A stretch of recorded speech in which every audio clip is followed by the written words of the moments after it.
Welcome back, Benchwarmers. The free agency frenzy is underway. We've seen a lot of changes around the association in just a few days. Big names, small names, solid pieces, questionable trades, and a whole lot of championship caliber teams stockpiling assets. We're here to go over a handful of moves, but really dive into 5 big ones. So sit back, relax, and let the bench catch you up on the happenings of NBA free agency. I'm Corey, G League free agent. I'm Brendan, host of Trade LeBron, and this is RV from the Bench. Before we get started, if you're not already, don't forget to subscribe to the channel and hit that notification bell so you never miss any one of the new episodes. Also, if you could please do us the favor, if you like what you see or hear, please don't forget to smash that like button. Smash it for us, come on, it's free. It's free for you, it's free for us. It helps out the channel a lot more than you probably think. Hell yeah. Well, I know we planned this a couple days ago to kind of talk about the free agency happenings and all the stuff that's going around the NBA. And I'll be honest with you, I was ready to get on here and rip Rob Pelinka a new one. I was ready to damn near denounce my fanhood of the Los Angeles Lakers. But this afternoon, which is exactly where we're going to start, we're going to jump right into this, everybody. This afternoon, they finally did something. And by the way, this is no shot at Jake LaRavia or LaRavia. I don't mean that you are nothing. No offense. But when you have the legacy of the Los Angeles Lakers, we need big-ass names, okay? Yeah. I am with you. It was a little weird to see LaRavia be the only thing, but then you look back to, I think he has the same agent, Austin Reeves, and they've been training and practicing together all summer. So it kind of makes sense. He's a big guy, 6'7", 6'8", not going to be anything crazy, but can always use size. Hopefully he can continue his shooting ways. You look at his numbers from last year from three, it was over 40%. So decent. Hopefully the defense can get a little better. But the main thing, as you said, is Ayton coming to the Lakers. He gets bought out in Portland. I know there's a bunch of talk right now. He doesn't have any want in his work. He's late for flights and team practices and all gets angry when he gets sent to the bench. So I'm okay with the angry getting sent to the bench because that means you do care. So that kind of counteracts the whole he doesn't have a good care factor. Okay, good point. Maybe it's how he goes about it. Maybe he's too pouty. Okay, that I can understand. But if he's mad that they're taking him out, that means he cares a little bit, right? Well, hopefully he cares to improve his game then, so they don't get taken out. But yeah, I get you. I get your point. That makes sense. And if you look at it too, he did really well in Phoenix when he had a point guard he could play pick and roll with Chris Paul. So hopefully Luka and him, who by the way, Scoot Henderson wasn't a good pick and roll point guard just because he can't shoot. Well, Scoot Henderson also had like this whole thing he couldn't see, and then he finally got glasses and started to see. So I think that might have been part of it. And if you're Ayton, you go from Phoenix and you're in the finals to Portland, you're playing for nothing. So I could kind of see the care factor dropping in Portland. Maybe being here in LA, especially with Dame leaving, right? Yeah, Dame gets traded. So with LeBron, with Luka, and him and Luka were drafted in the same draft. He was number 1. I think Luka was 3 or 5. I can't remember how. 3 technically, and then traded to 5. Okay, yeah. Thank you. So. Like there's a thing there. They have the same agent, so they know each other. So hopefully there's a connection right off the bat. And if they can just do pick and roll, and Ayton can just roll to the basket and jump up, I don't know, half a foot to catch a lob, he's basically right there. So. Yeah, I definitely think he's a really good offensive asset. Let me just finish up on Jake LaRavia. I'm down for his shooting. 2 years, $12 million. That's not too much money. $6 million a year isn't terrible. Especially because honestly, the names I was seeing fly, they're getting some big numbers, bro. Like some of the names that we thought we might be able to sign are just getting handed cash like crazy. So we'll get into more of those, but let's stick on that. I just wanted to kind of throw out Jake's number there. But yeah, I'm with you on Ayton. He's going to be a great offensive asset. He can shoot, he can post, he can lob, he can screen well, he can do all those things. The only thing is that I saw something today that says, and nobody sees him as this crazy rim protector. But I do remember that he did pretty well in the finals. Granted, they lost to the Bucks, but he did pretty well in the finals, holding up that paint against a team with Giannis, who just drives like crazy. Granted, Giannis dropped 50 a couple times. I get it, but he's not the main defender. He's the second help guy at the paint. But the main point I saw was today, the person who has the Jokic's highest scoring games are against Deandre Ayton. Oh, that's not good. There is that famous highlight where he's not getting a rebound underneath the hoop, and it's Jokic jumping like 6 times and he's just standing there out of bounds, So yeah. Well, again, for $8 million, it's worth the gamble. If it was 30 something million, I'd say, what the hell are we doing? But if he gets bought out and he gets 24 from Portland, we just got to give him 8 to make up what he's missing. I can deal with that. And if it's a player option for the second year, like the report it is, of another $8 million, he opts in. It's an expiring contract you can trade next summer. So it's if he's decent, then he'll waive it. Yeah, and then you have more cap space, and it's the same thing with Laravia. I think that's a 2-year deal. I don't know if it's an option, but it is a 2-year deal. So again, if he does good this year, cool. If he doesn't, it's an expiring contract to throw in a deal somewhere else down the line to get more. So it's not going to hurt. They didn't spend a ton for him. So agree. When I first heard it, I was furious because I had heard it through the grapevine. Lakers signed DeAndre Ayton. Okay. Is we have like a little group chat at work, and somebody who he's our tech guy, so he's less busy because he just waits for people to like come up to him in case they need help with like their computers and stuff like that. Shout out to Chris, huge Clippers fan. Took me to my first Intuit Dome. Yeah, but took me to Intuit Dome. It was kind of cool. He loves basketball, and he respects the LA, the LA market. So anyway, so he tells me, and he's like, "Hey, yeah, Lakers signed." And I was like, "Okay, how much?" That's the Lakers signing Ayton. Fine. The problem is how much? And he says $34 million. And I said, what the freak is Rob Pelinka doing? Then I got to dive into some of the details. He's going to get paid $34 million. I wish people would be a little bit more clear. Shams, looking at you over my shoulder.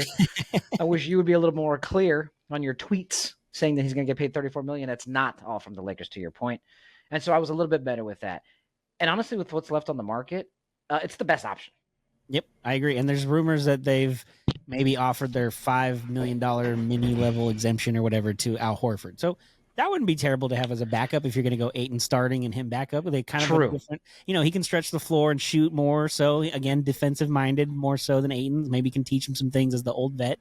Not a terrible idea. I don't know if it's going to happen, but I think personally, I think Horford would make more sense and fit better in Golden State with that. That's what I've offense and the way they do things. But I wouldn't be mad if he ended up here either. No, I think what I've also heard too, as far as chatter for that last $5 million, is another defensive wing, since DFS. I know we placed DFS with Laravia, but only from an offensive standpoint. We basically have to split this freaking player in half now because of Rob Pelinka. Thanks a lot. Talking shit about his knees. We'll get to that when we talk about Houston. I don't remember where I was going, but yeah. So what were we talking about? Oh, D'Anthony Melton is the other name I've been hearing as far as a wing player to get.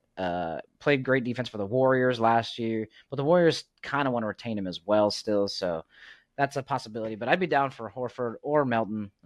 Again, paying him $5 million. You can't expect to be getting freaking Miles Turner or something. You know what I mean? Yeah. So next. So that's one of the big ones that we're going to talk about. As we go through the episode, we're going to just kind of high point, hit a couple of them as we go through. We're only going to deep dive into like the 5 that we mentioned. So you want to start with the next one then? Yeah, so speaking of guys who keep getting contracts and are old, Nicholas Batum is back for his 18th year, staying with the Clippers, another 2-year deal, 11.5. So, that's just a deep bench for the Clippers. He's been there, I don't know, his second stint there. I don't know how long he's been there this stint. I want to say the last 3 years. Yeah, he's been solid. Again, he played for France in the Olympics last year, so he knows what he's doing. He's a great three-point shooter, has been his entire career. I mean, 18 years, you're not in the league for no reason at this point if you're playing that long. So, another good move, unfortunately, for the Clippers. Yeah, agree.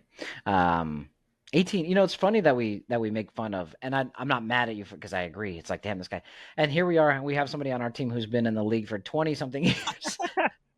He's 40 something years old. I get it. It's LeBron James, but it's just funny. When you look at the level of it, I guess.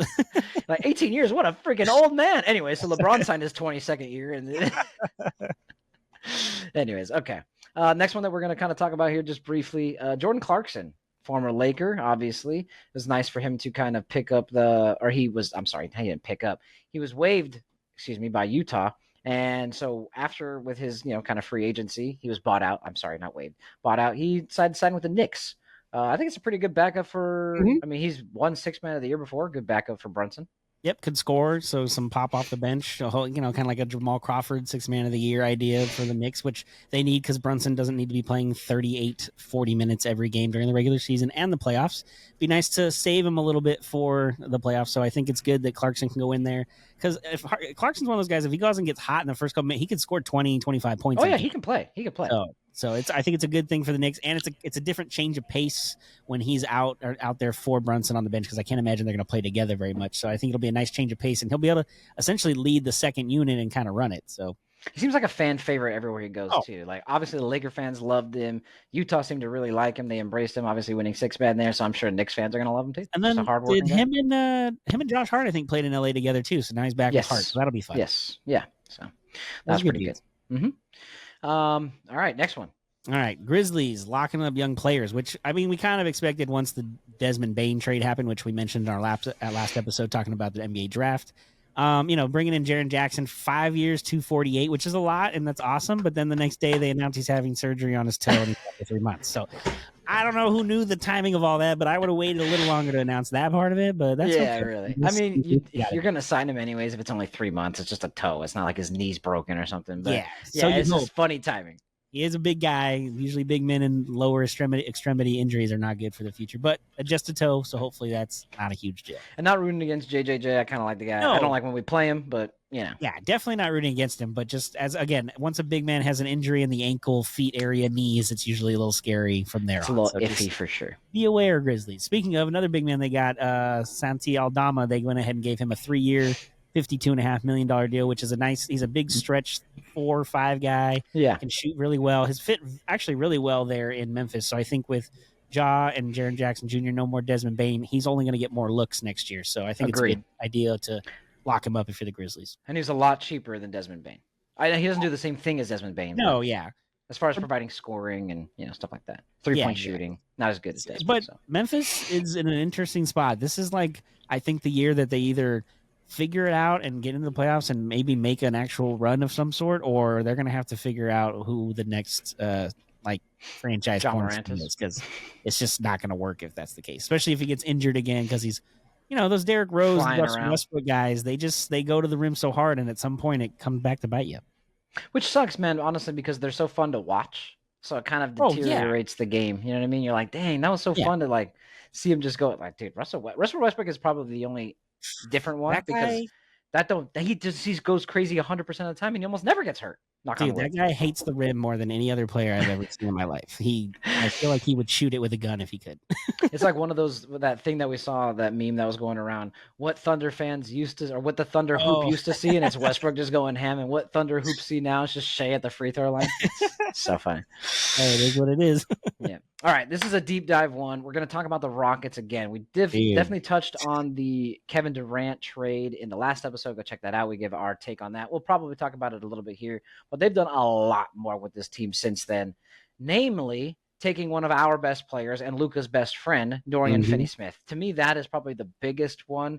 They've got a great other ones that we'll get to right now, but as far as the biggest free agent acquisition, besides trading for Kevin Durant, obviously, is definitely getting Dorian Finney-Smith. 4 years, $53 million. I'm super annoyed because this is, I touched on it a little bit earlier with Rob Pelinka. If the reports are true, it was alleged that he was talking to other executives and other GMs, basically bad-mouthing DFS, saying that he had a bad knee and he didn't really know how good he was going to be, all this kind of stuff, how healthy he might be. I guess in an attempt to lower his value and maybe get him for cheaper or have less people inquire on him. I don't know. But if that's true, one, that's lame. Yes. And two, how do you think that's not going to get out? Agreed as well. But I kind of push back. If it's true. Yeah, that's the only reason I push back a little on if it's true, because the Lakers, since Pelinka's been there and no Magic Johnson, they're pretty good about locking it down. And there's not a lot of rumors or anything that really leak out. Like a lot of the things that happen, like the Luka, it just happens and we didn't see it coming. So I'm not saying it's not possible he did it. I also just am a little I don't know, because they don't leak a lot out of that building. The other thing too is a lot of people were like we talked about, the Lakers want to get guys, but they can't pay some of the money that these guys are getting. And it's a lot, LeBron. As much as I'd love to have Dorian Finney, but he's already 32, so you give him a 4-year deal. That means he's 36, and if he's already got ankle injuries now, I'm not saying it's going to be, but again, if it's that bad, what happens? And also, the LaRavia thing, offensively, the numbers are pretty similar to him. So again, if we can, for $8 million is a lot cheaper and shorter on contracts. True. Find some other younger pieces. Jordan Goodwin's coming back this year for $2 million, so that'll help the Lakers. There's just a lot of things going on there. So Vando can play defense as well. I'm not as worried about it, but Finney-Smith in Houston fits perfectly. Dangerous, bro. They re-signed Jabari Smith to his rookie extension, 5 years, $120. You bring Clint Capella back, 3 years, $21. You bring back Jeff Green and Aaron Holiday on 1-year vets, which Jeff Green has played with Kevin Durant in Seattle back in the day, so that's kind of cool. Fred VanVleet's back, 2 years, $50. Extend Steven Adams back. So it's Steven Adams, Alfie Şengün, Clint Capella. How many centers do you need? Houston's going to be 10, 12 deep this year, it's looking like. Yeah, not good for the Lakers or really the rest of the West. That's for sure. Like you said, they're gonna challenge OKC, I think, this year. Yeah, I agree. Like you said, getting Clint Capella, way too much money for Clint Capella at this point, but they have the money. That's the part, is they aren't spending a lot because a lot of their best players are still young, namely Amen Thompson. They already got Van Vliet over here. They re-signed him to a 2-year, $50 million contract. Jabari Smith Jr., they gave him a big contract. But a lot of these guys, they're able to keep going over the cap or exceed it and not worry about the apron because these guys, not only did they drafted, but, they got the rights to them, so they could sign over it. And and they're not paying anybody astronaut. I mean, even Jabari Smith is only $25 million a year, which is a lot to us, but in the NBA, that's not that much. Though most they're paying is KD, and everybody else is 25 and under, which is why they're able to afford to have all these guys and this deep of a roster. So, if I'm the Rockets, like, I'm really pushing for. And Udoka's been to a finals. He coached the Celtics back. Oh, he's a good coach, bro. Yeah, the Celtics didn't want to let him go. He's only gone because of obviously the scandal. Yeah, of course. So there's a lot of promise in Houston, and they should. I mean, they were the number 2 seed last year, and they only got better. So they're going to be scary with Oklahoma City next year in the West.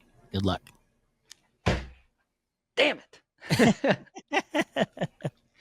Yeah, that kind of sucks. Yeah, I mean, getting Steven Adams and all these, it's just a plethora. It's a wealth of talent. But again, it always comes down to health. Like, if these guys stay healthy and they're deep all year, that's great. But sports is what it is. There's injury somewhere. Somebody's going to lose, a month here or 3 months there, or you're going to have an in-season ending injury somewhere. It's just bound to happen. So pray for all the good health in the NBA, obviously. But if the Rockets are healthy, they are going to be very scary. Yeah. Moving on, though. Speaking of teams that are injury prone. And in D'Angelo Russell. Yeah, and in Texas, right? Comboed. D'Angelo Russell signing with the Mavericks. Obviously, this is in preparation to try to ensure they have a starting caliber point guard while Kyrie is out. And honestly, a really good – he wasn't perfect in LA, but honestly, I don't hate D'Lo. Really good backup when Kyrie comes back. So 2 years, $13 million, obviously gets to reunite with Anthony Davis. Honestly, that's the biggest thing right there, because I felt like AD and him playing together here in LA was kind of reminded me of Rondo and AD back in the day. Like, he always just was able to find AD somewhere in the paint or lob him where you didn't quite see it. He just always, him and AD have this connection. So I think that's going to be great. And if he's that good at lobbing the ball to AD, it's only going to be good with Gafford and Lively too. Like, it's going to kind of, I'm sure that not as good as Luka at that, but it's going to replace that ability of the Dallas Mavericks to get over the top on some lobs. So great move. They also brought Dante Exum back, so they have another point guard to play until they get Kyrie back in hopefully March-ish is what we keep hearing. So we'll see. But yeah, Dallas overall, some good moves so far. Meh. Kind of mad at him. Yeah, we got Luka out of it, I guess. But there's rumors if LeBron wants to get traded, Dallas could be one of those places. So maybe we're not done talking about Dallas yet. We'll take Anthony Davis. Actually, no, I'd take Lively or Gafford. You could have Anthony Gafford's Davis. bigger. We have to take Gafford for the LeBron, contract. Kyrie, and AD all together in Dallas. It just makes sense. I don't know. It's hard though if we don't include. It's hard to make up the money. We'd take half their team because LeBron's making $53 million. Gafford is the biggest contract besides the 2 or 3 that you mentioned, and it's 16. Oh wow. Okay. Well, hopefully we don't. So we'll take Cooper Flag. Yeah, right. Nico Harrison would get killed. He wants to win right now. He doesn't need a 19-year-old. They're going to win now, Corey. What's a 19-year-old going to do? Stupid Cooper. What an idiot. All right. And then one of the other moves you mentioned, winning, want to win now. One of the best, and if you look at it, one of the few players that are active in the NBA with 3 championship rings. I bet you wouldn't have known that if I told you beforehand. Kevin Looney leaving the Warriors and going to New Orleans for 2 years, 16. It was the end of an era in Golden State, unfortunately for him. Yeah. I think Looney liked it there. I don't think they wanted to pay him. I think that's kind of where they were. $8 million a year ain't much, but he wasn't doing much. Honestly, bro, I didn't watch a ton of Golden State games last year, but when I did, I didn't really see him on the court, to be honest with you. Like, he didn't play very much. Yeah, last year he did take a step back. And to be honest, even the year prior, watching him run up and down the court is so laboring. It looks like it hurts like it did Dirk Nowitzki in his last year, but Looney's not that old yet. But yeah. So, props to him to getting some money and keep playing. Unfortunately, New Orleans, I don't think you're going to win a lot down there. I have no idea what New Orleans is doing. Honestly, I have no idea what they're doing. They got Jordan Poole, though. So. Woo! And Zion Williamson. That's quite a combo. Oh, man. Got rid of CJ and Ingram, so I guess we'll see. Yeah, I don't know what they're doing. Another team that is really bothering me is another West Coast team who's doing everything it takes to win. What are the Lakers doing? Oh, we're getting Jake LaRavia and a bought out DeAndre Ayton. Woo! Anyways, Denver, going back to it, bro. They already were in the conference finals. Semis this year. Semis, that's right. I knew they played the Thunder, but the Thunder played the Wolves. That's right. Yeah. So in the semis, took the champions to 7. Yeah, they were the and only so one that really challenged them besides Indy at the end.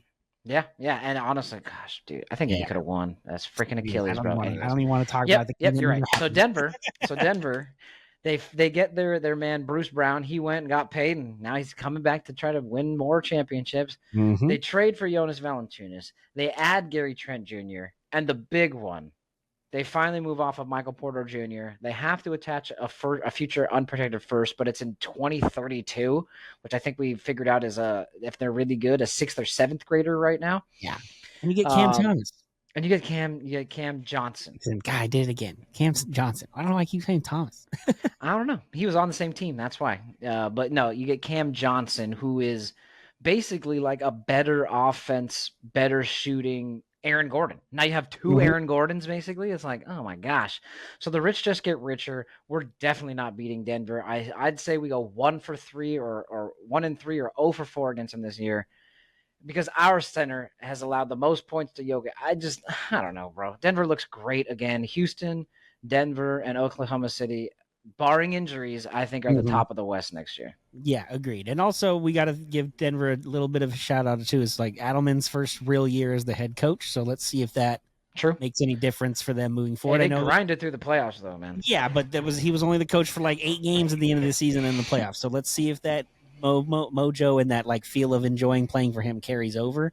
But the moves they've made have been great. I think they're right back in it because last year, again, the only team in the West to give OKC any kind of real threat. And if Aaron Gordon has, not a torn hamstring or strained hamstring going into the Game 7, who knows what we get out of that instead of OKC winning. So I think Denver's right there. They know Jokic is still in his prime and could win another MVP if we really get to it. But honestly, you can win them every year. You just get tired of giving it to him, I think, Yeah, well, they did with everybody else. Jordan only won so many. You can't give him every year either, I guess. Yeah, they sucked his. Never mind. Yeah. So I mean, again, another Western Conference team besides the Lakers that looks great. Good for them, I guess. Good for you. Good for you. Whatever. Moving on. You know who got paid? You know who got paid? Yeah, someone who shouldn't have. That's for damn sure. No offense. Center Luke Cornett leaves the Celtics, goes down to San Antonio to play backup for Wembanyama, which I think if I'm him, I would take this money to be his backup too. But you just won a championship. $41 million for 4 years. That's a lot of money for Cornett. But hey, you got your ring. Now go get your money. It's a win-win. Honestly, they'll take a nice center. He's a nose to the ground grinder. He ain't flashy. He ain't doing anything, but he's out there doing work. And obviously, he was not the biggest piece, but he was a piece of a championship team. Can kind of bring a little bit over that to San Antonio, especially now with Pop not being there. You don't really have that championship experience in the locker room. Well, although he wasn't a major part, he was there. Yeah, true. And, even you might be able to play him next to Wemby sometimes and really have a lot of length defensively inside the paint. So there's a lot of options down in San Antonio for sure. 100%. Moving on. Former Laker again. I feel like everyone's a former Laker at this point. Dennis Schroeder agrees to a contract with Sacramento. It's about time. He's actually getting paid this time. This one's a pretty big one. I don't remember the numbers off the top of my head. I want to say 3 years was the term, but I don't remember the money off the top of my head. But yeah, I think a good move. I mean, 45 mil. Okay, yeah, that's pretty good. As been noted by everybody the last 3 years, the Sacramento Kings need a point guard, but they traded away both De'Aaron Fox and Halliburton. So they had point guards. They didn't want either of them. Now they need a point guard, and they're bringing in Schroeder, which, hey, power to you, Schroeder. Get paid because you screwed by not getting your $84 million from the Lakers years ago, which not our fault. We offered. On you. We offered, so you're bad. But hey, you're still playing. You're still here. There is talk of them maybe wanting to talk about Westbrook coming in there, but I don't know how that's all going. It sounds like because they can't move Malik Monk, they might not have space to afford Westbrook in there. But if it is the case, Westbrook and Schroeder have played together also in Oklahoma City and I think in LA as a Laker. So they have some familiarity there. Wait, Sacramento thinks Westbrook would be a better player to have on their team than Malik Monk? I don't know if it's better. I think it's more of salary cap implications and things that they might have to move Monks because I think he's making double-digit $1 million and Westbrook would be on a league minimum of like 5. So it's not about play necessarily the best fit. It's just, again, aprons are coming into effect. And if they have to pay somebody down the line and want a rookie extension, because I don't know their roster off the top of my head, that's all kind of playing factors into it. So. Well, one less good West Coast team. Fine, I'll take it. Yeah, I mean, whatever. No, you're right. We're freaking getting our ass kicked out here, so let's. All right, so if you're tired of the West and all the good teams and how Lakers are going to struggle, let's move to the East. Let's go to the East real quick. Let's do that. This is the one that we're going to go a little bit deeper on, because when I first heard this, the first trade that they made, which we covered in our last episode, Kristaps Porzingis getting traded to the Hawks, I was just like, okay, I guess, you need, a bigger guy, someone to kind of partner with Trey. Okay. But then they started really going in on some teams, and I was like, okay, this is a big one. Solid scoring option, especially off the bench. But he might even start there, because I don't really know who their three is. Nickeil Alexander-Walker in a sign and trade with Minnesota, 4 years, $62 million. Huge, bro, huge. I think Nickeil Alexander-Walker is great.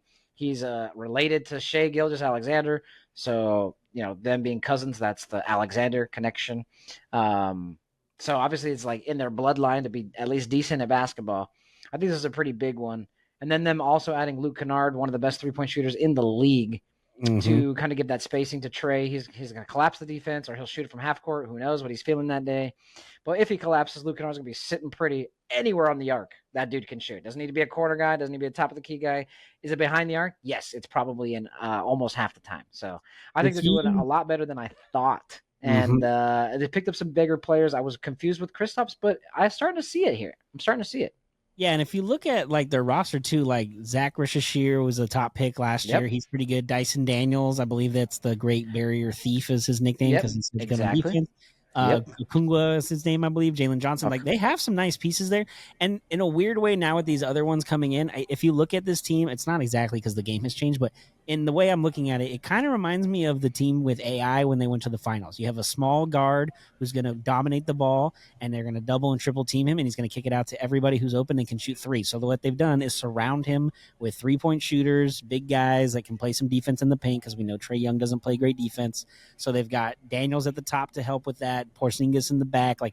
Atlanta's doing some things, and they've made the play-in game every year. I think that we've had a play-in tournament. Maybe this is a year they finally get into the playoffs. I know there was a tweet that was from the Chicago Bulls saying bye to our friends that were always in the play-in together, Atlanta. So we'll see what happens. But Atlanta making a lot of good moves, and the Eastern Conference is wide open, which I think is part of the reason they're going all in, with Boston being in flux, and Milwaukee even is kind of questionable. Philly, who knows if Paul George. Indy is done because they got no center now to go, and Halliburton's out. There's a lot of. I think Orlando's the other team that's going all in too in the East. So there's some good teams. Cleveland obviously still there. Yeah, Cleveland is there, and they're still probably going to make a move. So there's a lot of things, but the East is basically the Knicks, the Hawks, Magic, and Bucks right now. If I had to pick four teams. Cavs. Oh yeah, Cavs. Okay, so 5 teams. That's the 5 I'm going with at the moment. I agree. There's not much else there. Philly could sneak in, but that's such a freaking coin flip. Who knows? Yes, absolutely. Who even knows? Okay. I can tell you one Eastern team is not going to be I'm not saying they won't be in contention. I guess they were this year better than we thought. The Pistons locking up, Karis LeVert, which is not a big thing. But there's other things going on. They brought Duncan Robinson in to fill a void for Malik Beasley, but that's a whole nother subject that we got to get onto. So.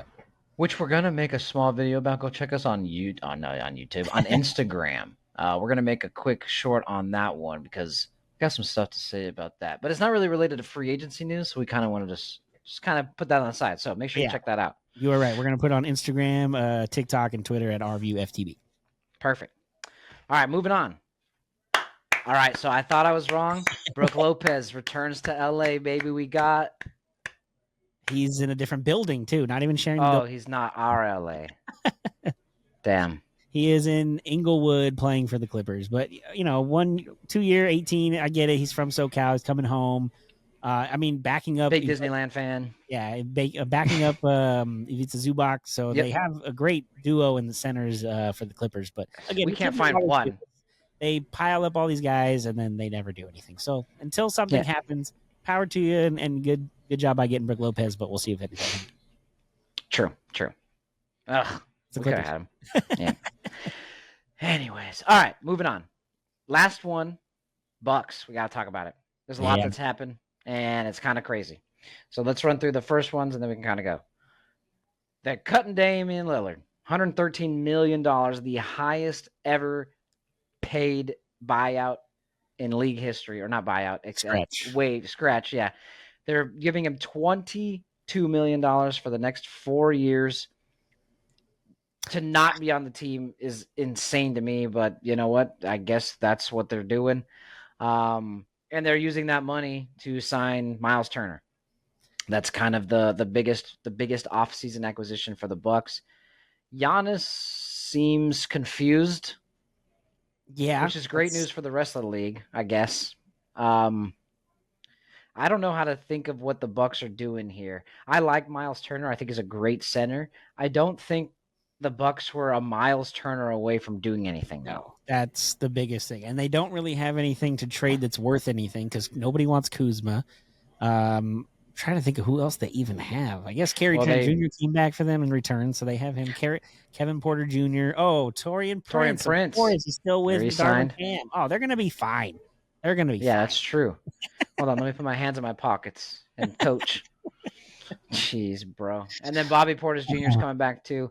Yeah, I mean, so you're not doing anything. You're just bringing the gang back. You're not going to be bad. I know. You have Giannis on your team. I know, but they're not going to be good either. Like, nobody's going to look at them as like a championship caliber team this year.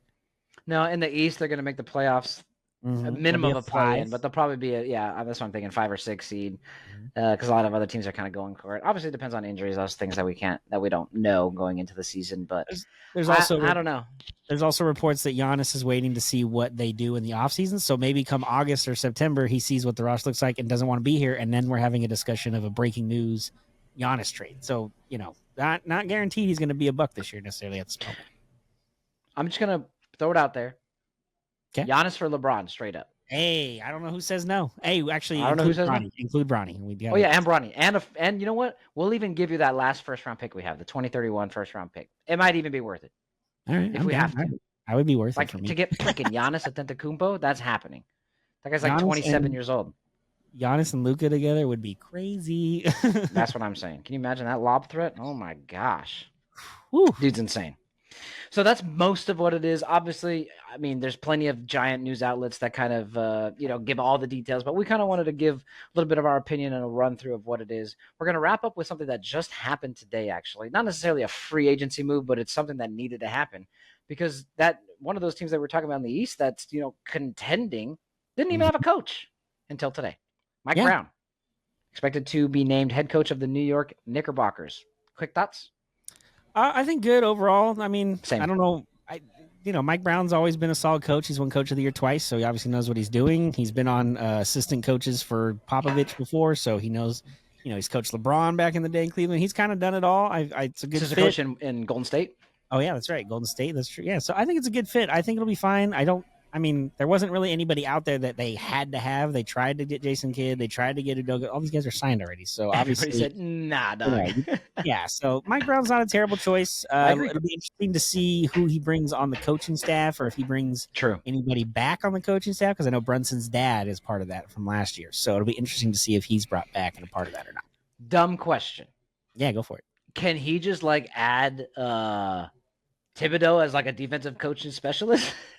I mean, you could. It would be weird, but it's not against the rules. The Knicks are technically still paying him anyway because they fired him. So that'd just be funny. It would be weird. He's a super offensive guy, obviously. Yeah. Look at the Kings when he was that head coach. They were basically just them and the Warriors trying to outscore each other in that series. Mm-hmm. So, he's great on offense as a great offensive-minded head coach, which is where the league really is these days. Yeah. But you got to be able to stop somebody in the playoffs. So. Oh, you know what? Yeah. Speaking of coaching, one thing I just thought of real quick about the Deandre Ayton thing. I forgot that when Ayton was in his first year in Portland, Scott Brooks was part of that coaching staff who is now part of the Lakers coaching staff. Okay. So maybe some insight into how they can utilize him and maybe make him a little better than he was in Portland. So just a little thing I freaking try. Yeah, just a little nugget I heard earlier that maybe there's a little connection there and insight to what they can bring out of him, maybe, in a winning environment and not in Portland where there's no expectations. So something I thought about. No, that's a good point. It's a good point. I like that. Coaching makes a difference. Yeah, I agree. Well, that kind of wraps this one up. Go check out the previous episode where we do talk about the draft a little bit and some of the first trades that happened leading up to the draft, because obviously we can't just keep going on this one. But these were the biggest ones, and some of these Western Conference teams are looking rough, bro. for us. It's going to be another bloodbath in the Western Conference for sure. Agree. But let us know down in the comments below what you thought the biggest move was so far. Or hit us up on Twitter, Instagram, or TikTok at RViewFTB. And, who got overpaid, who seems lost, maybe the Lakers, or all around just messed up and made some bad decisions. I don't know. Let us know. Appreciate it. Yeah. Thank you as always for seeing these from RV from the bench. I'm Brendan. I'm Corey. Like we always say, enjoy the sports until we talk again. Peace.